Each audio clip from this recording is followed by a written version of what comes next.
सिख पंथ की माया नाज हस्ती सत्कारयोग सिंह साहब ज्ञानी धर्मवीर सिंह जी जो अपने इस टूर विच अपनी आखिरी इस हाज़री विच आप संगतां दे नाल विचारां दी सांझ पा के गए हैं।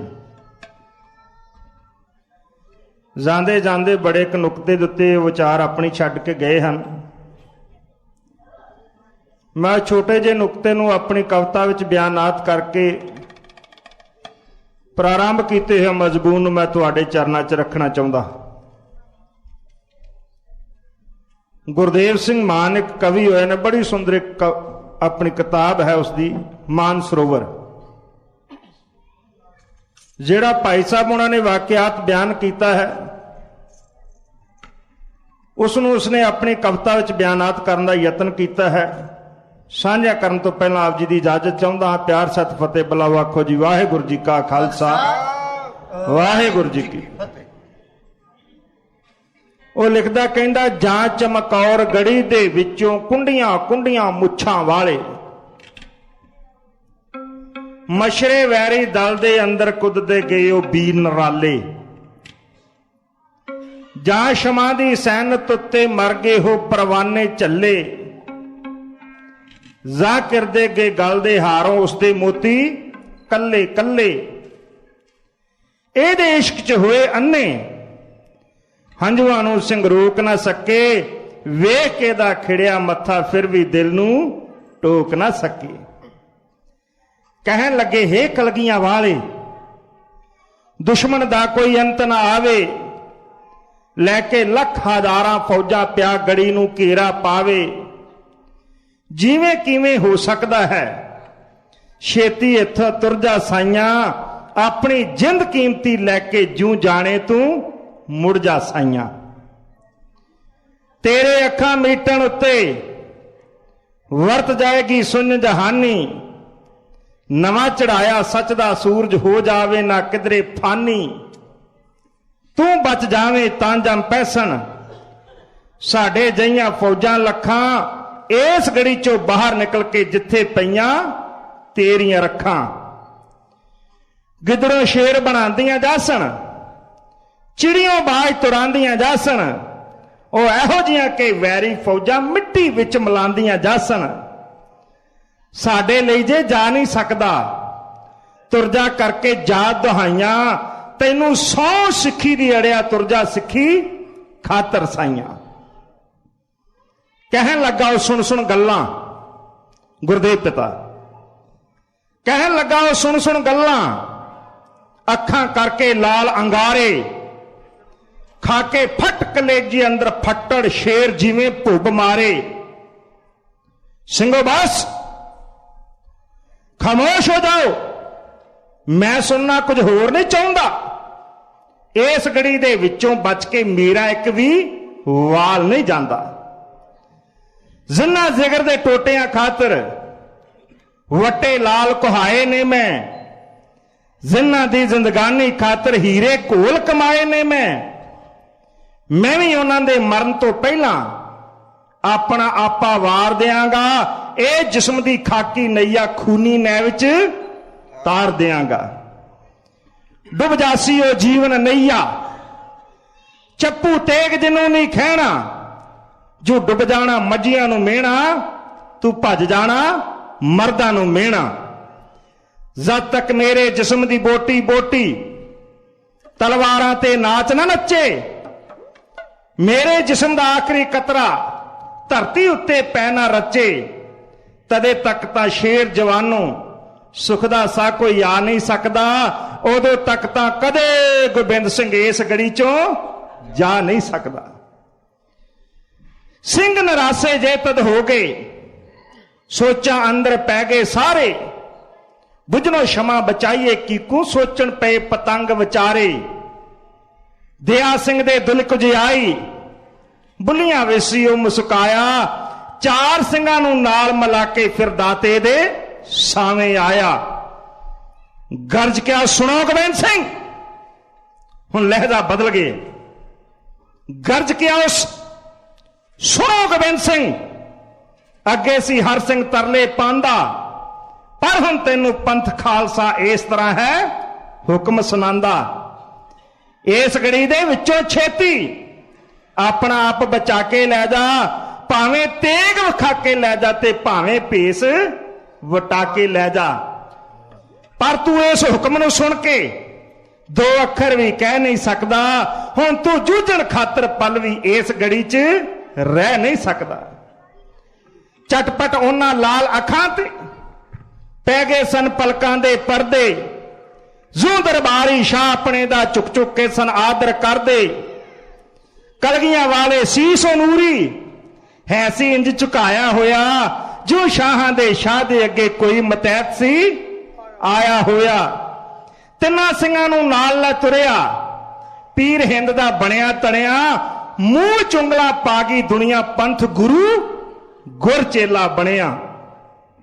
काली बोली रात तो डर के चंन ने अपना मुंह छुपाया, रुख ते पर्वत सहमे जापण अंबर बिजली कड़क डराया। थां थां उत्ते खड़े संतरी, मोढियां उत्ते चुक बंदूकां, एक दूजे नूं चुस्त कर ली उच्ची उच्ची मारन कूकां। उस वेले बेखौफ जिहा कोई तुरिया जावे नवां वपारी, पूंजी इस खूनी मंडी नूं दित्ती जिसने अपनी आप उधारी। रांचो राती ओ सूरा ਜਾਂਦਾ ਸੀ ਹੁਕਮਾਂ ਦਾ ਬੱਧਾ, ਐ ਪਰ ਜਾਂਦੇ ਜਾਂਦੇ ਉਸਦੇ ਪੈਰ ਨੂੰ ਐਸਾ ਠੇਡਾ ਵੱਜਾ। ਡਿੱਗਦੇ ਡਿੱਗਦੇ ਮੂੰਹ ਤੇ ਮੂੰਹ ਸੰਭਲਿਆ ਸਾਥੀ ਨੂੰ ਫੜ ਕੇ, ਫੇਰ ਅਗਾਂਹ ਨੂੰ ਤੁਰ ਲੱਗਾ ਜਾ ਆਪਣੇ ਪੈਰਾਂ ਉੱਤੇ ਖੜ ਕੇ। ਇੰਨੇ ਚਿਰ ਨੂੰ ਲਿਸ਼ਕੀ ਬਿਜਲੀ ਉਸ ਦਾਤੇ ਦੀਆਂ ਖੁੱਲੀਆਂ ਬੁੱਲੀਆਂ, ਜੀ ਸਾਕੀ ਦੀ ਮਹਿਫਲ ਅੰਦਰ ਆਪਾ ਸਾਕੇ ਰੂਹਾਂ ਭੁੱਲੀਆਂ। ਮਰ ਕੇ ਵੀ ਮੋਹ ਲਾਲ ਨਾ ਛੱਡਿਆ, ਭੁੱਲਾ ਜੰਗ ਦੀ ਰੀਤ ਵੀ ਸਿੰਘੋ, ਉਹ ਜਿਸਨੂੰ ਮੇਰਾ ਠੇਡਾ ਵੱਜਾ, ਇਹ ਹੈ ਲਾਸ਼ ਅਜੀਤ ਦੀ ਸਿੰਘੋ। ਨਾਮ ਅਜੀਤ ਸੁਣਦਿਆਂ ਸਾਰੇ ਚਿਪਟ ਗਏ ਚਟਲਾਸ਼ ਨੂੰ ਆ ਕੇ, ਨਾਲ ਪਿਆਰ ਦੇ ਧਰ ਲਈ ਉਹਨਾਂ ਮੋਢਿਆਂ ਤੇ ਗਲਵਕੜੀ ਪਾ ਕੇ। ਕਹਿਣ ਲੱਗੇ ਨਹੀਂ ਜ਼ਰਿਆ ਜਾਂਦਾ, ਲਾਸ਼ ਵੀਰ ਦੀ ਰੋਲਦੀ ਹੋਵੇ, ਮਾਸ ਇਸ ਦਾ ਖਾਨ ਦੀ ਖਾਤਰ ਗਿਰਜ ਗਿਰਜ ਨਾਲ ਘੁਲਦੀ ਹੋਵੇ। ਉਸ ਕਿਹਾ ਜਰਾ ਸੋਚੋ ਸਿੰਘੋ, ਇਹ ਤਾਂ ਹੈ ਇੱਕ ਠੀਕਰ ਭੱਜਾ, ਇਹ ਤਾਂ ਬਾਪੂ ਦੀ ਗੋਦੀ ਵਿੱਚ ਬੈਠਾ ਹੈ ਜੀ ਜਾ ਕੇ ਕਾਦਾ। ਜਾਤਾ ਗਿਰਜਾ ਆ ਕੇ ਮਾਸ ਇਸ ਦਾ ਖਾਣ ਗਿਆ ਨਾ, ਇਸ ਦੀ ਬੋਟੀ ਬੋਟੀ ਤਾਈਂ ਅੰਬਰ ਵਿੱਚ ਉਡਾਣ ਗਿਆ ਨਾ। ਉਦੋਂ ਤੱਕ ਇਸ ਪਿਓ ਦੇ ਦਿਲ ਨੂੰ ਪੂਰੀ ਨਹੀਂ ਤਸੱਲੀ ਹੋਣੀ, ਉਦੋਂ ਤੱਕ ਇਹ ਸ਼ਹਾਦਤ ਦੀ ਪੂਰੀ ਕਦੇ ਨਾ ਪਦਵੀ ਪਾਉਣੀ। ਸ਼ੁਕਰ ਕਰੋ ਦਿੱਤੀ ਗਈ ਮੈਥੋਂ ਉਸ ਦੀ ਅੱਜ ਅਮਾਨਤ ਸਿੰਘੋ, ਮਿੱਟੀ ਦੀ ਇੱਕ ਮੁੱਠ ਦੇ ਬਦਲੇ ਕਰੋ ਨਾ ਵਿੱਚ ਖਿਆਨਤ ਸਿੰਘੋ। ਇਸ ਦੀ ਬੋਟੀ ਬੋਟੀ ਤਾਈਂ ਵੀਰਾਂ ਦੇ ਸੰਗ ਰਹਿਣ ਦਿਓ, ਹੁਣ ਇਸ ਰੋੜਾਂ ਦੇ ਬਿਸਤਰ ਉੱਤੇ ਇਸ ਨੂੰ ਨੀਂਦਾਂ ਲੈਣ ਦਿਓ। ਉਹ ਗੁਰਦੇਵ ਪਿਤਾ ਗੁਰੂ ਕਲਗੀਧਰ ਪਾਤਸ਼ਾਹ ਜਿਹੜਾ ਆਪਣੇ ਪੁੱਤਰ ਦੀ ਲਾਸ਼ ਨੂੰ ਠੁੱਡ ਮਾਰ ਕੇ ਲੰਘ ਜਾਂਦਾ ਹੋਵੇ, ਉਹ ਦਾਸਤਾਨ ਤੁਸਾਂ ਨੇ ਭਾਈ ਸਾਹਿਬ ਭਾਈ ਧਰਮਵੀਰ ਸਿੰਘ ਹੁਣ ਪਾਸੋਂ ਸਰਵਣ ਕੀਤੀ और ये बचन आख्या सी, इन पुत्रन के शीश पे वार दिए सुत चार, चार मुए तो क्या हुआ जीवत कई हजार। मेरे हजारां पुत्र, उन्हां हजारां पुत्रां चों कुछ नूं कल नूं तुसां ने मैदाने जंग च मूतकी दी लड़ाई च लड़दियां होया वेखिया। लड़ाई एडी भयानक सी, इस लड़ाई च अंग्रेजां दे चोटी दे जरनैल निकलसन, मैकास्किल और बोल्टन, ब्रिगेडियर बोल्टन, ये तिन्ने ही मारे गए। बहुत सारे होर अंग्रेजी अफसर और देसी अफसर मारे गए। 2000 तो वध अंग्रेजी सैनिक जेड़े सन रण तत्ते विच रह गए। खालसा फौज जित चली सी, जां बेईमान लाल सिंह अपनी निजी फौज 4000 डोगरा और मुसलमान फौज नूं लैके मैदाने जंग च दौड़ गए। अंग्रेज हैरान सन और कहंदे हन, ये सारी दी सारी लिखत उन्हां दी हवाला वो दे रहे हैं। कहंदे सी हैरान सा, इन्हां दे लीडर दौड़ चुके हैं पर खालसा फौजां अजे तक लड़ रही हैं। शाम पई, लड़दियां लड़दियां खालसा फौजां पिछां हटियां ते रात नूं खाली पे मैदान च ਸਿੰਘਾਂ ਦੀਆਂ 17 ਤੋਪਾਂ अंग्रेजां दे हथ आईयां। ਇਹ ਲੜਾਈ ਦੀ ਅੰਗਰੇਜ਼ਾਂ ਦੇ ਮਨ ਉੱਤੇ ਏਡੀ ਵੱਡੀ ਦਹਿਸ਼ਤ ਪੈ ਗਈ ਕਿ ਹੁਣ ਉਹ ਸਮਝਦੇ ਸਨ ਕਿ ਇਹਨਾਂ ਨਾਲ ਲੜ ਕੇ ਏਡੀ ਛੇਤੀ ਜਿੱਤਿਆ ਨਹੀਂ ਜਾ ਸਕਦਾ। ਨੁਕਸਾਨ ਏਡਾ ਵੱਡਾ ਹੋ ਚੁੱਕਾ ਸੀ ਕਿ ਉਹ ਛੇਤੀ ਤੋਂ ਛੇਤੀ ਲਿਟਲਰ ਦੀ ਫੌਜ ਨਾਲ ਰਲਣਾ ਚਾਹੁੰਦੇ ਸਨ। ਮਸੂਰੀ ਤੋਂ ਫੌਜ ਮੰਗਾਈ ਜਾ ਚੁੱਕੀ ਸੀ ਔਰ ਮੇਰਠ ਦੀ ਧਰਤੀ ਦੇ ਉੱਤੇ ਜਾ ਕੇ ਫੌਜਾਂ ਨੂੰ ਹੁਕਮ ਕੀਤਾ ਸੀ ਕਿ ਤੁਸੀਂ ਆਪਣੀ ਫੌਜ ਲੈ ਕੇ ਛੇਤੀ ਤੋਂ ਛੇਤੀ ਇੱਥੇ ਪਹੁੰਚੋ। ਹੁਣ ਰਸਤੇ 'ਚ ਖਾਲਸਾਈ ਫੌਜਾਂ ਨੇ ਇਹ ਲਿਟਲਰ ਨਾਲ ਮਿਲਣਾ ਚਾਹੁੰਦੀਆਂ। ਆਖਰ ਇਹਨਾਂ ਨੇ ਵਿਉਂਤ ਬਣਾਈ। 21 ਦਸੰਬਰ ਦੀ ਰਾਤ ਨੂੰ ਉਹਨਾਂ ਨੇ ਮਾਫ ਕਰਨਾ 20 ਦਸੰਬਰ ਦੀ ਰਾਤ ਨੂੰ ਉਹਨਾਂ ਨੇ ਲਿਟਲਰ ਨੂੰ ਹੁਕਮ ਭੇਜਿਆ ਕਿ ਤੂੰ ਆਪਣੀ ਫੌਜ ਛੇਤੀ ਤੋਂ ਛੇਤੀ ਫਿਰੋਜ਼ਪੁਰ ਤੋਂ ਲੈ ਕੇ ਸਾਨੂੰ ਫੇਰੂ ਸ਼ਹਿਰ ਵਿੱਚ ਮਿਲ। ਫਿਰ ਯੁੱਧ ਹੋਇਆ ਫੇਰੂ ਸ਼ਹਿਰ ਦਾ ਹੋਇਆ। ਇਹਦੇ ਵਿੱਚ ਵੀ ਜੋ ਕੁਝ ਕੱਲ ਦੇ ਦੀਵਾਨ ਵਿੱਚ ਮੈਂ ਤੁਹਾਡੇ ਨਾਲ ਸਾਂਝਾ ਕੀਤਾ ਸੀ, ਬੜੀ ਭਿਆਨਕ ਇਹਦੇ ਵਿੱਚ ਵੀ ਲੜਾਈ ਹੋਈ। ਅੰਗਰੇਜ਼ ਬੜੀ ਬਹਾਦਰੀ ਦੇ ਨਾਲ ਲੜੇ। ਤੇਜਾ ਸਿੰਘ ਆਪਣੀ ਨਿੱਜੀ ਫੌਜ ਲੈ ਕੇ ਖਲੋਤਾ ਹੋਇਆ। ਸੁਲਤਾਨ ਖਾਨ ਵਾਲੀ ਫੌਜ ਲਾਗੇ ਖਲੋਤੀ ਔਰ ਤੇਜਾ ਸਿੰਘ ਕੋ ਇਜਾਜ਼ਤ ਮੰਗ ਰਹੀ ਹੈ ਕਿ ਸਾਨੂੰ ਹਮਲਾ ਕਰਨ ਦੀ ਇਜਾਜ਼ਤ ਦਿੱਤੀ ਜਾਵੇ। ਪਰ ਤੇਜਾ ਸਿੰਘ ਇਹ ਗੱਲ ਕਹਿ ਰਿਹਾ ਕਿ ਇਹ ਫੌਜ ਰਿਜ਼ਰਵ ਰੱਖੀ ਹੋਈ ਹੈ ਕਿਉਂਕਿ ਮੈਨੂੰ ਇਸ ਗੱਲ ਦਾ ਪੂਰਾ ਸ਼ੱਕ ਹੈ ਕਿ ਹੋਰ ਅੰਗਰੇਜ਼ੀ ਫੌਜ ਆ ਰਹੀ ਹੈ, ਅਸੀਂ ਉਹਦੇ ਨਾਲ ਲੜਨਾ। ਸਾਰਾ ਦਿਨ ਇਹਨਾਂ ਨੂੰ ਲੜਾਈ ਦਾ ਹੁਕਮ ਨਾ ਦਿੱਤਾ ਗਿਆ। ਲੜਾਈ ਐਡੀ ਭਿਆਨਕ ਸੀ ਕਿ ਸ਼ਾਮ ਨੂੰ ਬਿਨਾਂ ਹਾਰ ਜਿੱਤ ਤੋਂ ਇਹ ਲੜਾਈ ਜਿਹੜੀ ਸੀ ਉਹ ਸਮਾਪਤ ਕਰ ਦਿੱਤੀ ਗਈ। ਦੋਵਾਂ ਧਿਰਾਂ ਦਾ ਬਰਾਬਰ ਦਾ ਨੁਕਸਾਨ ਸੀ। 32,247 ਸੈਨਿਕ ਲੈ ਕੇ ਅੰਗਰੇਜ਼ ਅਫਸਰ ਜਿਹੜੇ ਸਨ ਇਸ ਲੜਾਈ 'ਚ ਕੁੱਦੇ ਹੋਏ ਹਨ। ਹੁਣ ਦਿਨ ਚੜਿਆ 22 ਦਸੰਬਰ ਸਨ 1845 ਈਸਵੀ। ਇੱਕ ਨਾ ਇੱਕ ਦੀ ਕਰਨ ਵਾਸਤੇ ਹੈਰੀ ਸਮਿਥ ਵਰਗੇ, ਬਿਲਡਅਪ ਵਰਗੇ ਔਰ ਲਿਟਲਰ ਵਰਗੇ, ਵੀਲਰ ਵਰਗੇ ਮਹਾਬਲੀ ਯੋਧੇ ਜਿਹੜੇ ਸਨ ਆਪਣੀਆਂ ਫੌਜਾਂ ਨੂੰ ਲੈ ਕੇ ਸਿੰਘਾਂ ਦੇ ਉੱਤੇ ਹਮਲਾ ਕਰਨ ਵਾਸਤੇ ਆਏ। ਇਹ ਮੈਂ ਮੋٹے ਤੌਰ ਦੇ ਉੱਤੇ ਅੰਕੜੇ ਤੁਹਾਡੇ ਨਾਲ ਸਾਂਝਾ ਕਰ ਰਿਹਾ, ਜਦੋਂ ਇਸ ਨੂੰ ਪੜ੍ਹੀਏ ਬੜਾ ਸਮਾਂ ਲੱਗਦਾ ਹੈ। ਹੈਰੀ ਸਮਿਥ ਨੇ ਏਡਾ ਕਹਿਰੀ ਹੱਲਾ ਸਿੰਘਾਂ ਦੇ ਉੱਤੇ ਕੀਤਾ ਕਿ ਸਿੰਘਾਂ ਦੇ ਮੋਰਚੇ ਚਾਣ ਕੇ ਉਹਨੇ 6-7 ਤੋਪਾਂ ਸਿੰਘਾਂ ਦੀਆਂ ਇਹਨਾਂ ਦੇ ਕੋਲੋਂ ਖੋਹ ਲਈਆਂ। ਜਦੋਂ ਸਿੰਘਾਂ ਦੀਆਂ ਤੋਪਾਂ ਖੋਹ ਕੇ ਵਾਪਸ ਜਾ ਰਿਹਾ ਸੀ, ਹੁਣ ਜਿਹੜੀ ਸੁਲਤਾਨ ਖਾਨ ਵਾਲੀ ਫੌਜ ਜਿਹੜੀ ਤੇਜਾ ਸਿੰਘ ਦੇ ਮਾਤ ਹਿੱਤ ਕੱਲ ਦੀ ਆਰਡਰ ਮੰਗ ਰਹੀ ਸੀ ਕਿ ਸਾਨੂੰ ਲੜਾਈ 'ਚ ਜਾਣ ਦੀ ਇਜਾਜ਼ਤ ਦਿੱਤੀ ਜਾਏ, ਜਿਹਨੂੰ ਰੋਕ ਕੇ ਰੱਖਿਆ ਹੋਇਆ ਸੀ, ਉਹਨੇ ਆਪਣੀ ਸੈਨਾਪਤੀ ਦੀ ਪਰਵਾਹ ਕੀਤੇ ਬਗੈਰ ਜਾ ਕੇ ਹੈਰੀ ਸਮਿਥ ਦੇ ਉੱਤੇ ਹਮਲਾ ਕਰ ਦਿੱਤਾ। ਇਹ ਹਮਲਾ ਐਡਾ ਜ਼ਬਰਦਸਤ ਸੀ ਕਿ ਸਿੰਘਾਂ ਨੇ ਆਪਣੀਆਂ ਤੋਪਾਂ ਹੀ ਵਾਪਸ ਨਹੀਂ ਲਈਆਂ। ਹੈਰੀ ਸਮਿਥ ਨੂੰ ਦੌੜ ਕੇ ਜਾਨ ਬਚਾਉਣੀ ਪਈ। ਇੱਕੋ ਇੱਕ ਮੋਰਚਾ ਸੀ ਬਿਲਡਅਪ ਦਾ ਜਿਹੜਾ ਅਜੇ ਤੱਕ ਕਾਇਮ ਸੀ। ਵਾਲਿਸ਼ ਜਿਹੜਾ ਲਿਟਲਰ ਆਇਆ ਸੀ ਉਹ ਵੀ ਮੈਦਾਨੇ ਜੰਗ 'ਚੋਂ ਮੂੰਹ ਦੀ ਖਾ ਕੇ ਦੌੜ ਚੁੱਕਾ ਹੈ। ਕਮਸਾਨ ਇਹਨਾਂ ਮਚਿਆ ਹੋਇਆ ਕਿ ਅੰਗਰੇਜ਼ਾਂ ਦੀਆਂ ਤੋਪਾਂ ਥੜਿਆਂ ਤੋਂ ਡਿੱਗ ਪਈਆਂ। ਸਿੰਘਾਂ ਦੀਆਂ ਚੱਲ ਰਹੀਆਂ ਤੋਪਾਂ ਇਹਨਾਂ ਦੇ ਬਰੂਦ ਦੇ ਭੰਡਾਰ ਦੇ ਉੱਤੇ ਜਾ ਕੇ ਡਿੱਗੀਆਂ। ਉਹਨਾਂ ਦੇ ਗੱਡੇ ਜਿਹੜੇ ਸਨ ਆਕਾਸ਼ ਵਿੱਚ ਉੱਡੇ। ਹਾਰਡਿੰਗ ਇਹ ਗੱਲ ਨੂੰ ਸਮਝ ਗਿਆ ਕਿ ਲੜਾਈ ਨੂੰ ਜਿੱਤਣਾ ਇੰਨਾ ਆਸਾਨ ਨਹੀਂ। ਉਹਨੇ ਆਪਣੇ ਮੈਡਲ ਉਤਾਰ ਕੇ, ਆਪਣੇ ਸਟਾਰ ਉਤਾਰ ਕੇ, ਆਪਣੀ ਘੜੀ ਉਤਾਰ ਕੇ ਆਪਣੇ ਪੁੱਤਰ ਨੂੰ ਦੇ ਦਿੱਤੀ। ਆਪਣੀ ਫੌਜ ਲੈ ਕੇ ਏਡੀ ਬਹਾਦਰੀ ਦੇ ਨਾਲ ਸਿੰਘਾਂ ਦੇ ਮੋਰਚਿਆਂ 'ਚ ਵਧਿਆ। ਇੱਕ ਤੋਪ ਜਿਹੜੀ ਉੱਚੀ ਜਗ੍ਹਾ ਦੇ ਉੱਤੇ ਲਗਾਤਾਰ ਫਾਇਰਿੰਗ ਕਰ ਰਹੀ ਸੀ, ਹਾਰਡਿੰਗ ਨੇ ਆਣ ਕੇ ਤੋਪ ਦੇ ਮੂੰਹ 'ਚ ਲੱਕੜ ਦਾ ਗੁੱਲਾ ਠੋਕ ਦਿੱਤਾ। ਉਹ ਵੀ ਘੱਟ ਨਹੀਂ ਸਨ। ਤੋਪ ਚੱਲਣੀ ਬੰਦ ਹੋ ਗਈ। ਹੁਣ ਸਿੰਘਾਂ ਨੂੰ ਜਦੋਂ ਇਸ ਗੱਲ ਦਾ ਪਤਾ ਲੱਗਾ ਤੋਪ ਚੱਲਣੀ ਬੰਦ ਹੋ ਗਈ, ਲੀਡਰ ਕੋਈ ਨਹੀਂ, ਇਹ ਦੌੜ ਚੁੱਕੇ ਹਨ ਸਾਰੇ ਦੇ ਸਾਰੇ। ਇਹਨਾਂ ਨੇ ਨਾ ਕਹਿਰੀ ਹੱਲਾ ਕੀਤਾ ਕਿ ਲਿਟਲਰ ਨੂੰ ਹਾਰਡਿੰਗ ਨੂੰ ਦੌੜ ਕੇ ਜਾਨ ਬਚਾਉਣੀ ਪਈ ਤੇ ਸਿੰਘਾਂ ਨੇ ਤੋਪ ਦੇ ਮੂੰਹ 'ਚ ਠੁਕਿਆ ਹੈ ਗੁੱਲਾ ਫਿਰ ਪੁੱਟਿਆ ਤੇ ਫਿਰ ਲਗਾਤਾਰ ਉਹ ਅੱਗ ਵਰਾਉਣ ਲੱਗੀ। ਸਾਰੀ ਰਾਤ ਇਹ ਅੱਗ ਵਰਦੀ ਰਹੀ, ਸਾਰਾ ਦਿਨ ਅੱਗ ਵਰਦੀ ਰਹੀ। ਔਰ ਉਸ ਵੇਲੇ ਬਿਲਡਅਪ ਵਰਗੇ ਜਿਹੜੇ ਭਲੇਖੇ ਦੇ ਨਾਲ ਸਿੰਘਾਂ ਦੇ ਮੋਰਚਿਆਂ 'ਚ ਆ ਗਏ ਸਨ, ਪਰ ਸਿੰਘਾਂ ਨੇ ਖਰਚਾ ਦੇ ਕੇ ਉਹਨਾਂ ਨੂੰ ਵਾਪਸ ਤੋੜ ਦਿੱਤਾ ਸੀ।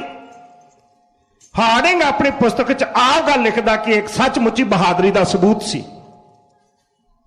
ਹੁਣ ਕੀ ਕੀਤਾ ਜਾਵੇ? ਉਹਨਾਂ ਨੇ ਆਖਿਆ ਸਾਨੂੰ ਬੜੇ ਚੰਗੇ ਕੋਈ ਦੀ ਆਸ ਹੈ, ਕਿਉਂਕਿ ਸਾਨੂੰ ਪਤਾ ਕਿ ਸਿੱਖਾਂ ਦੇ ਲੀਡਰ ਇਸ ਸੈਨਾ ਨੂੰ ਲੜਾਉਣ ਵਾਸਤੇ ਨਹੀਂ, ਮਰਵਾਉਣ ਵਾਸਤੇ ਆਏ ਹਨ। हुण बने हुए बयान के अनुसार जिहड़ा तेजा सिंह आण के अपनी फौज के नाल हमले कर रहा सी, अपनी 10,000 फौज लैके जो खालसा फौज जित जाने वाली सी वह मैदानी जंग च दौड़ गई। लाल सिंह पहला ही दौड़िया होया सी, कन्हैया लाल वर्गे, अयोध्या प्रसाद वर्गे ये भी दौड़ गए। हुण खालसा फौजां कल्लियां रह गईयां। इस गह गच लड़ाई च रात नूं जदों समाप्ति हुई, 67 तोपां जिहड़ियां हन उह ਸਿੰਘਾਂ ਦੇ हत्थ विच, जिहड़ियां कब्जे विच सन उह अंग्रेज़ां दे हत्थ विच आ गईयां। फेरू शहर की लड़ाई भी जिहड़े सन लीडरां दी नमक हरामी दे नाल खालसा फौज हार गई। गफ अपनी पुस्तक च लिखदा है, कहंदा जेकर इस लड़ाई च हरी सिंह नलूआ जां बाबा फूला सिंह अकाली जां सरदार शाम सिंह अटारी खुद हुंदा ते शायद ये लड़ाई का नक्शा कुछ होर हुंदा। पर कहंदा साडे वास्ते खुशी की गल है और सिखां वास्ते माड़ी गल है कि इन्हां दे लीडर नमक हरामी सन। वो सैना नूं जितण वास्ते नहीं मरवाउण वास्ते लिआए हुए सन। कहंदा जिहड़ा असीं हिंदुस्तान फतेह कीता शायद ही साडा किते ना जोर लगा होवे जिन्ना इस लड़ाई विच इत्थे आण के साडा फेरू शहर विच लगा। यह भी लड़ाई खालसा फौज तो हारी। हुण महाराणी जिंद कौरां नूं ये खबरां पहुंचदियां ने। महाराणी जिंद कौरां अपने सम्मण बुरज च बैठी सोच रही है मैं किस पासे जावां, किसनूं आखां, किस अगे फरियाद करां, क्योंकि दोवां लड़ाइयां च खालसा फौज का हारना यह सचमुच ही एक बड़ी नमोशी भरी गल सी। उन्हें दूर तक निगाह मारी, उन्होंने कोई नजर ना आया। उन्होंने अपने प्राण प्यारे पति की मड़ी चेते आई। सम्मण बुरज च उतर के वो अपने पति की मड़ी के उत्ते जाके धाई मार के रोई। कहंदी मरन जोगिया सरदारा, मड़ी विच सुत्या शेरा, मैनू किदे आसरे छड्ड के चलिया गया। आ तेरा छोटा जा बच्चा तो जानदा ही कुछ नहीं, जिन्हां दे नाल तू हस हस के पगां वटाइयां सन सारे दे सारे बेईमान हो गए। सरदारा सब कुछ बर्बाद हो रहा, मैं किस पासे जावां। बेनती करदी करदी वो डेरा साहब शहीदां ते सरताज गुरु अर्जन देव जी महाराज के पावन चरणों च हाजिर हुई। झोली अड्ड के सतगुरु साहब श्री गुरु ग्रंथ साहब जी महाराज के चरणों च अरदास की, गुरुदेव पिता मेरा मार्गदर्शन करो, मैं किस पासे जावां। अरदास करके जो सम्मण बुरज च बैठी, ओदी निगाह हुण जाके अटारी दे महल्ला नाल टकराई। वो जानदी सी सिखां दी डुबदी हुई नैया नूं जेकर चप्पू ला के कोई पार कर सकता है तो सिर्फ बुढ़ा सरदार शाम सिंह अटारी कर सकता है। ये शाम सिंह अटारी कौन सी, मैं वर्णन तुहाडे नाल बाद विच साझा करांगा। लई है कलम ते महाराणी जिंद कौर ने सरदार शाम सिंह अटारी नूं एक पत्रिका लिखी दी।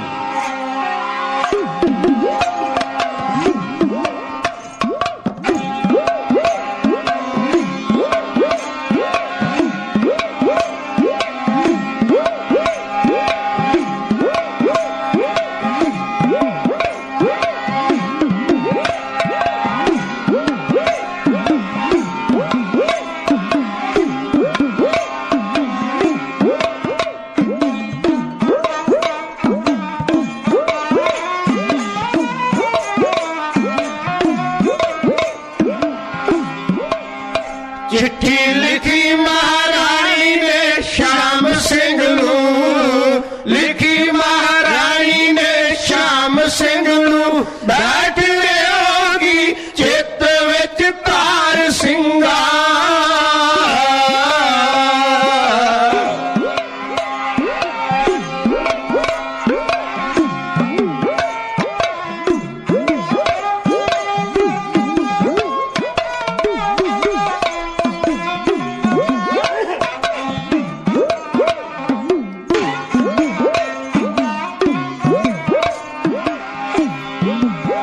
चिट्ठी लिखी महारानी ने श्याम सिंह नूं, बैठ होगी चित विच तार सिंगा।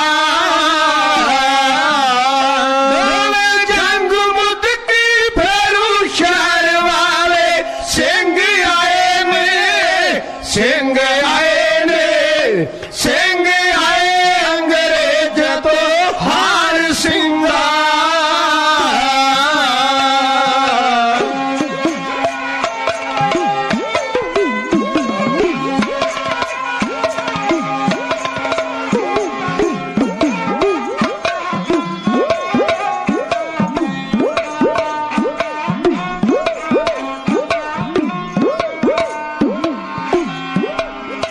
ਦੋਵੇਂ ਜੰਗ ਮੁਦਕੀ ਫੇਰੂ ਸ਼ਹਿਰ ਵਾਲੇ ਸਿੰਘ ਆਏ ਅੰਗਰੇਜ਼ਾਂ ਤੋਂ ਹਾਰ ਸਿੰਘਾਂ ਹਾਰ ਦੇ ਕਿਉਂ ਮੇਰੇ ਜੱਗ ਦੇਂਦਾ ਜੋੜੀ ਹੁੰਦੀ ਦੇ ਅੱਜ ਸਰਕਾਰ ਸਿੰਘਾਂ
ਉੱਠ ਕੇ ਸ਼ੇਰੇ ਪੰਜਾਬ ਦੀ ਮਰੀ ਤਾਈ ਉਹਦੇ ਪੈਰਾਂ ਵਿੱਚ ਫੁੱਲ ਲਾਏ ਜਾਸਣ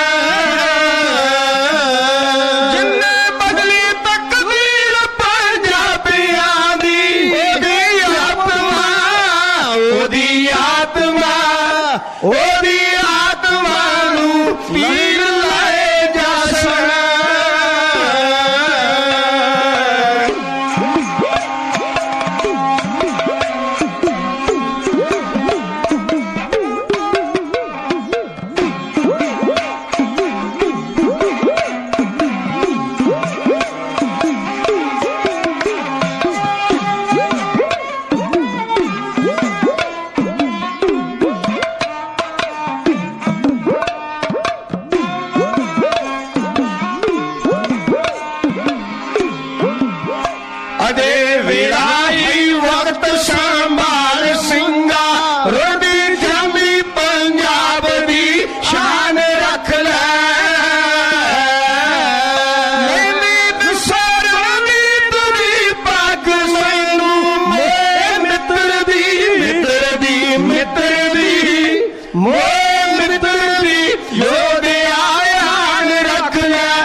ਮਹਾਰਾਣੀ ਜਿੰਦ ਕੌਰਾਂ ਦੀ ਇਹ ਪੱਤਰਕਾਰ ਨਹੀਂ ਸੀ, ਇੱਕ ਹਲੂਣਾ ਸੀ। ਸੰਮਣ ਬੁਰਜ 'ਚ ਬੈਠੀ ਨੇ ਜਦੋਂ ਕੋਈ ਆਸਰਾ ਨਜ਼ਰ ਨਾ ਆਇਆ, ਕੋਈ ਹਮਦਮ ਨਜ਼ਰ ਨਾ ਆਇਆ, ਕੋਈ ਹਮਸਾਇਆ ਨਜ਼ਰ ਨਾ ਆਇਆ, ਕੋਈ ਹਮਦਰਦ ਨਜ਼ਰ ਨਾ ਆਇਆ, ਕੋਈ ਦੁੱਖ ਵੰਡਾਉਣ ਵਾਲਾ ਨਜ਼ਰ ਨਾ ਆਇਆ, ਤੇ ਉਹਦੀ ਨਿਗਾਹ ਜਿਹੜੀ ਸੀ ਜਾ ਕੇ ਅਟਾਰੀ ਦੇ ਮਹੱਲਾਂ ਨਾਲ ਟਕਰਾਈ। ਸਰਦਾਰ ਸ਼ਾਮ ਸਿੰਘ ਅਟਾਰੀ, ਜਿਹਨੂੰ ਖਾਲਸਾ ਰਾਜ ਦਾ ਚੌਥਾ ਥੰਮ ਦੁਨੀਆ ਦੇ ਲੋਕਾਂ ਨੇ ਆਖਿਆ, ਇਸ ਅਟਾਰੀ ਨਗਰ ਵਿੱਚ ਆਣ ਕੇ ਕਿਵੇਂ ਵਸੇ, ਇਤਿਹਾਸ ਨੂੰ ਫਰੋਲ ਕੇ ਵੇਖੀਏ ਤੇ ਰਾਜਸਥਾਨ ਦੀ ਧਰਤੀ ਦੇ ਉੱਤੇ ਭੱਟੀ ਰਾਜਪੂਤ ਖਾਨਦਾਨ ਦੇ ਵਿੱਚ ਇੱਕ ਸੂਰਮਾ ਹੋਇਆ ਜਿਹਦਾ ਨਾਂ ਸੀ ਜਗਮਲ। ਜਗਮਲ ਦਾ ਪੁੱਤਰ ਸੀ ਧੀਰਾ। ਧੀਰਾ ਘੁਲਦਾ ਵੀ ਸੀ ਤੇ ਗਵਈਆ ਵੀ ਸੀ। ਪੰਜਾਬ ਦੀ ਧਰਤੀ ਦੇ ਉੱਤੇ ਜਿੰਨੇ ਵੀ ਜੱਟ ਘਰਾਣੇ ਹਨ, ਸਾਰਿਆਂ ਦਾ ਪਿਛੋਕੜ ਜਿਹੜਾ ਹੈ ਭੱਟੀ ਰਾਜਪੂਤ ਖਾਨਦਾਨ ਦੇ ਨਾਲ ਸੰਬੰਧ ਰੱਖਦਾ ਹੈ।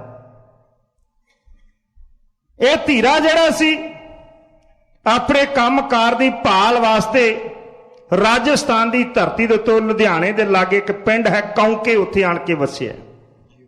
ਇੰਦੜਗੜ ਕੌਂਕੇ। ਇੱਥੇ ਆਣ ਕੇ ਦੇ ਘਰ ਦੋਵਾਂ ਪੁੱਤਰਾਂ ਨੇ ਜਨਮ ਲਿਆ, ਜਿਹਦਾ ਇੱਕ ਦਾ ਨਾਂ ਇਸਨੇ ਕੌੜਾ ਰੱਖਿਆ, ਦੂਜੇ ਦਾ ਨਾਂ ਗੌੜਾ ਰੱਖਿਆ।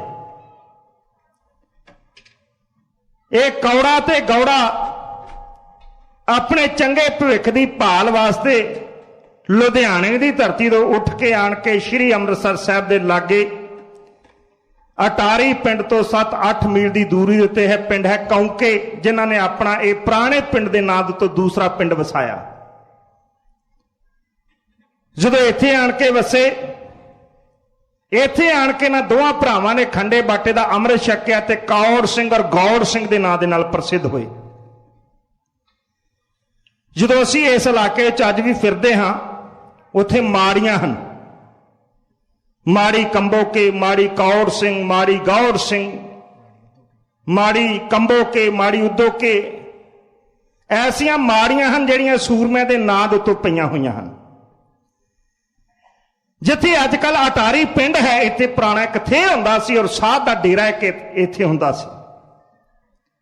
ਇੱਕ ਵਾਰੀ ਸਾਧ ਦੇ ਡੇਰੇ ਨੂੰ ਡਾਕੂਆਂ ਨੇ ਲੁੱਟ ਲਿਆ ਤੇ ਗੌਰ ਸਿੰਘ ਨੇ ਆਣ ਕੇ ਸਾਧੂ ਦੀ ਮਦਦ ਕੀਤੀ, ਡਾਕੂ ਭਜਾ ਦਿੱਤੇ ਤੇ ਸਾਧੂ ਦੀ ਬੇਨਤੀ ਦੇ ਉੱਤੇ ਆਪਣਾ ਇੱਕ ਪੱਕਾ ਘਰ ਇਸ ਅਟਾਰੀ ਪਿੰਡ ਹੈ ਜਿੱਥੇ ਅੱਜ ਕੱਲ ਇੱਥੇ ਦੇ ਉੱਤੇ ਉਸਨੇ ਬਣਾਇਆ। 3 ਮੰਜ਼ਲਾ ਮਕਾਨ ਬਣਾਇਆ। ਸਾਡੀ ਪੰਜਾਬੀ ਬੋਲੀ 'ਚ ਇੱਕ ਛੱਤੇ ਘਰ ਨੂੰ ਮਕਾਨ ਆਖਿਆ ਜਾਂਦਾ, 2 ਛੱਤੇ ਨੂੰ ਚੁਬਾਰਾ ਤੇ 3 ਛੱਤੇ ਮਕਾਨ ਨੂੰ ਜਿਹੜਾ ਹੈ ਉਹ ਅਟਾਰੀ ਆਖਿਆ ਜਾਂਦਾ।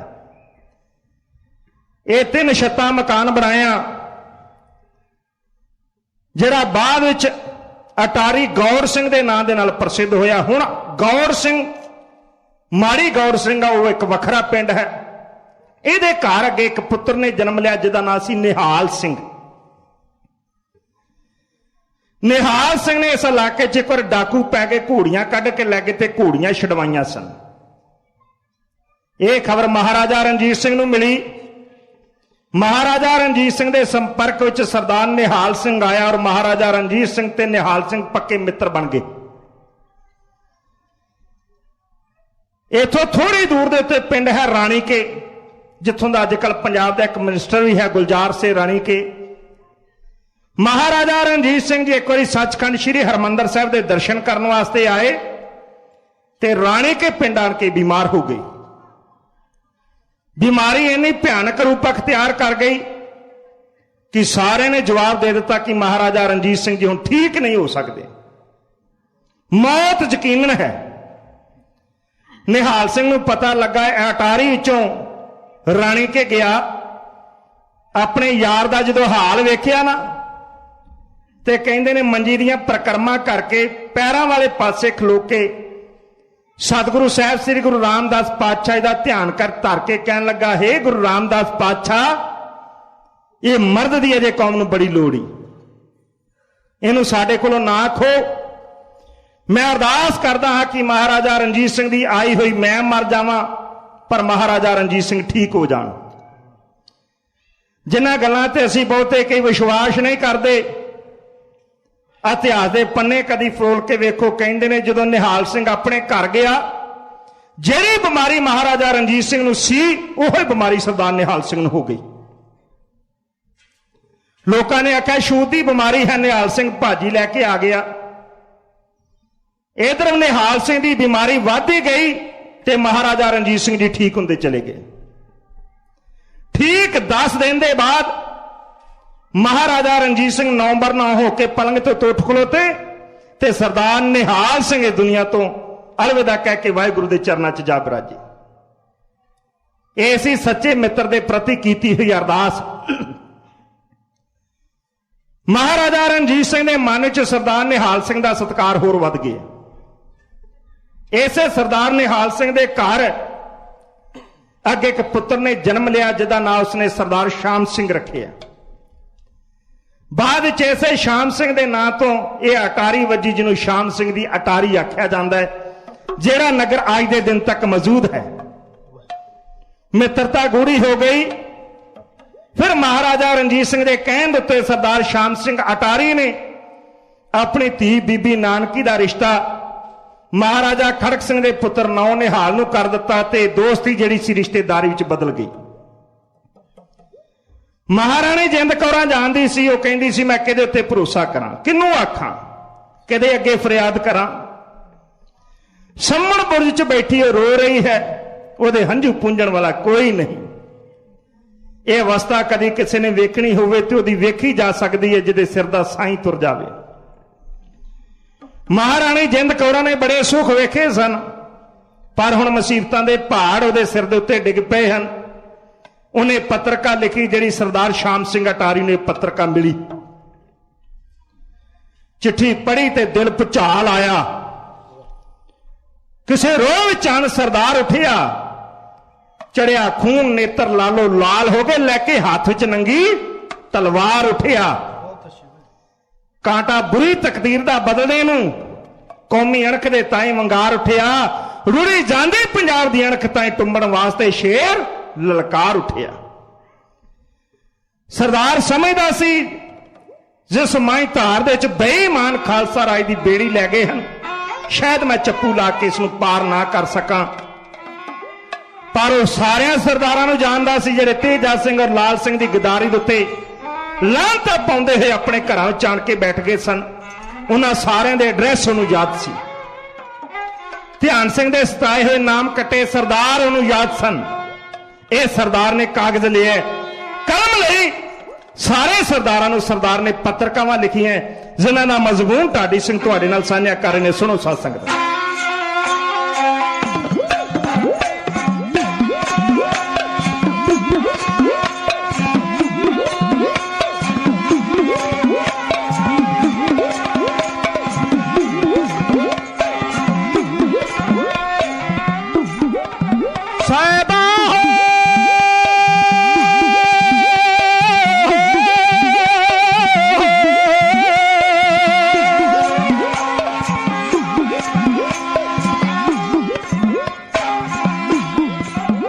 ਸ਼ਾਮ ਸਿੰਘ ਸਰਦਾਰ ਲਿਖ ਚਿੱਠੀਆਂ ਵਾਲੇ ਉਹਨਾਂ ਸਿੰਘਾਂ ਦੇ ਪਾਇਆ।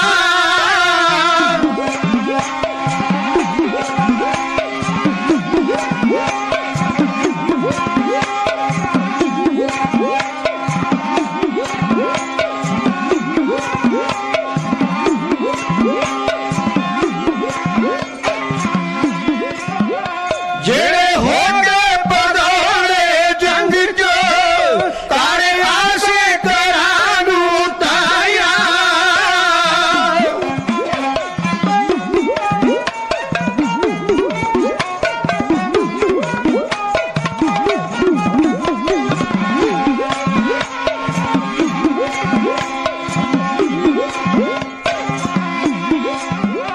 ਰੋਤਰਾ ਦਿਲਾਂ ਵਿੱਚ ਰਹਿ ਗਿਆ ਵਾਗਾ ਕਾਮਲ ਜਿਨ੍ਹਾਂ ਨੇ ਪਵਾਈਆਂ।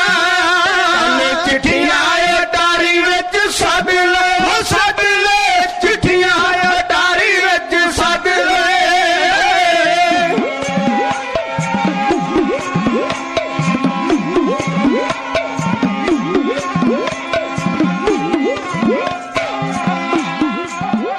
ਕੱਲ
ਨੇ ਚਿੱਠੀਆਂ ਲਿਖੀਆਂ, ਇਹਨਾਂ ਵਿੱਚ ਬਹੁਤ ਵੱਡਾ ਇੱਕ ਹਲੂਣਾ ਸੀ।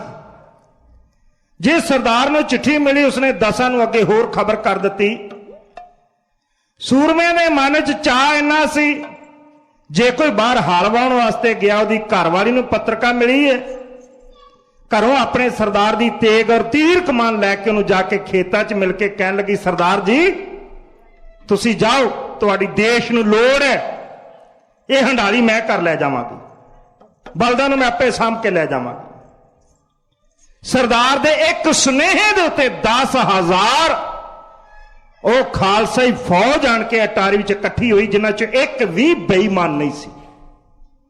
ਇਹ ਡੋਗਰਿਆਂ ਦੇ ਸਤਾਏ ਹੋਏ ਨਾਮ ਕੱਟੇ ਸਰਦਾਰ ਤੇ ਕੁਝ ਮੁਦਕੀ ਔਰ ਫੇਰੂ ਸ਼ਹਿਰ ਦੀਆਂ ਲੜਾਈਆਂ 'ਚ ਗਦਾਰਾਂ ਦੀ ਨਮਕ ਹਰਾਮੀ ਦੇ ਉੱਤੇ ਲਾਹਨਤਾਂ ਪਾਉਂਦੇ ਹੋਏ ਘਰਾਂ ਵਿੱਚ ਆਣ ਕੇ ਬੈਠੇ ਹੋਏ ਸਰਦਾਰ ਸਨ। ਅਟਾਰੀ ਪਿੰਡ 'ਚ ਸਰਦਾਰ ਦਾ ਇਹ ਸੱਦੇ ਦੇ ਉੱਤੇ ਬਹੁਤ ਵੱਡਾ ਇਕੱਠ ਸੀ। ਪਿੰਡ ਵਾਲਿਆਂ ਨੇ ਯਥਾ ਸ਼ਕਤ ਆਈਆਂ ਸਿੱਖ ਸਰਦਾਰਾਂ ਦੀ ਸੇਵਾ ਕੀਤੀ, ਆਈਆਂ ਫੌਜਾਂ ਦੀ ਸੇਵਾ ਕੀਤੀ। ਉਹਨਾਂ ਦੇ ਘੋੜਿਆਂ ਨੂੰ ਦਾਣਾ ਪੱਠਾ ਆਦਿ ਪਾਇਆ ਗਿਆ। ਸਾਰੇ ਪਿੰਡ ਨੇ ਇਹਨਾਂ ਫੌਜਾਂ ਵਾਸਤੇ ਲੰਗਰ ਲਗਾਏ।